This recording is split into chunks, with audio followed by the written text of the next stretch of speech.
everybody. I'm Miss Julie and I miss you guys. I'm going to read you a book today. It's called Pooh's Favorite Things About Spring.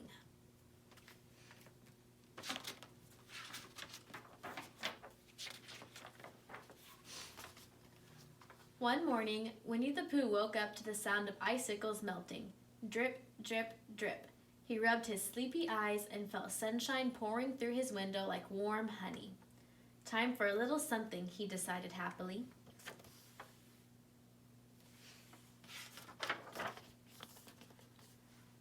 Pooh went to his cupboard to find his breakfast. Oh, bother, he said. His honey pots were empty. Cheer up, cheerily, sang a robin outside Pooh's window. Buzz, buzz, buzz, sang a honeybee. Pooh began to feel like singing too.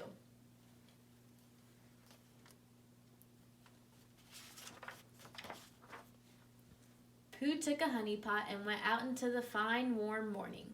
He skipped through the soft grass, up the path toward the honey tree. When he reached the bridge, he rested for a bit to watch the river racing underneath. Up above, little clouds were playing in the bright sky, and all around him the forest trees were putting on their new green lace.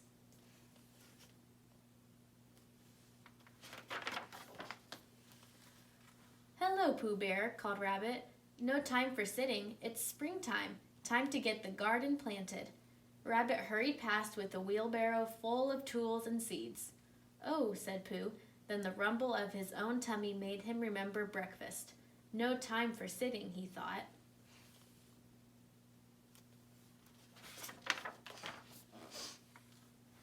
Pooh picked up his honey pot and walked through the meadow, all bright with flowers, and he sang a little more of his song.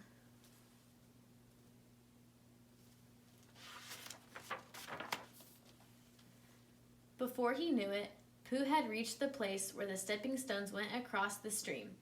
1, 2, 3, he stepped.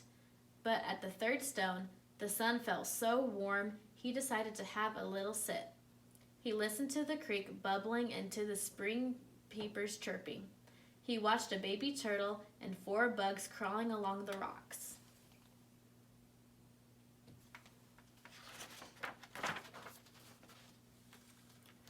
Hello, Pooh, called Owl, flying overhead. Isn't it a glorious day? I'm off to do my spring cleaning. No time for sitting, time to feather the nest.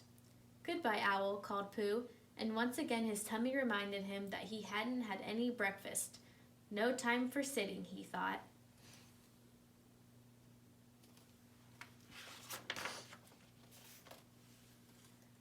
Pooh picked up his honey pot and strolled through the green and mossy woods. And he sang. As soon as he came out of the woods, Pooh thought about how good it would feel to rest again. He sat in the new grass. He smelled the green smells and counted 5 yellow buttercups.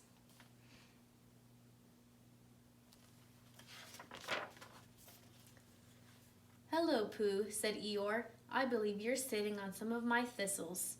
Spring thistles are much better when they are not sat upon by bears. Ow, said Pooh, and bears are much better when they don't sit upon thistles. The thistles reminded Pooh that he still had not had any breakfast. No time for sitting, he said, plucking a pricker from behind him.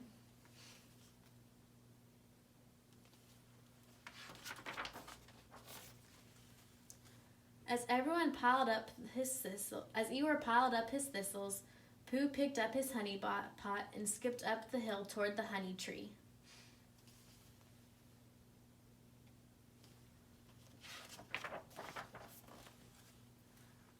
Follow the buzzing bee, cried Pooh. As he climbed the honey tree and reached into the hollow, he took 1, 2, 3 pawfuls of honey. Then he filled his pot. Then he licked the pot clean and filled it again. After the 3rd pot, Pooh began to think a picnic sounded like a very nice thing. But my friends are all busy with their spring chores, Pooh sighed. I wonder what they'll think.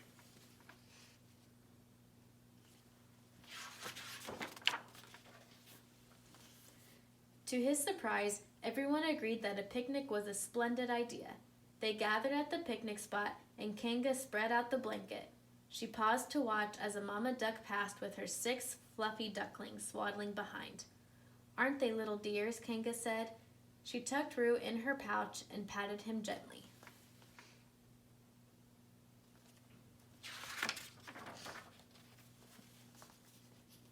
Piglet took acorn pies and honey pots out of the large basket, and Eeyore laid out plenty of tender thistles. Everyone sat around the picnic blanket and smiled and laughed in the sun. "Ah," said Pooh happily, "maybe spring is a good time for sitting." "Pooh," cried Rabbit, "you're absolutely right. Spring is a busy time. But I think the best thing about spring is sitting and listening to the robins singing." "And watching the bluebells ringing," added Tigger. "And smelling the brown earth greening," chimed Roo.